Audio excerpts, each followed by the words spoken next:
Baik saudara, kita awali dengan informasi yang pertama. Banjir melanda Kecamatan Matangkuli, Aceh Utara Selasa siang. Ketinggian air mencapai 1 meter. Akibat curah hujan yang tinggi hingga lebih dari sepekan terakhir menyebabkan Sungai Kereto meluap. Akibatnya sebanyak 22 desa di Kecamatan Matangkuli, Aceh Utara terendam banjir sejak Selasa pagi tadi.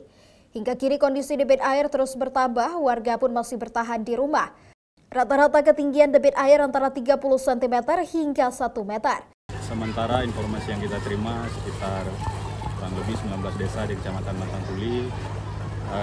Saat ini jam 15.00 sudah bertambah 2 desa menjadi 21 desa. Untuk ketinggian air?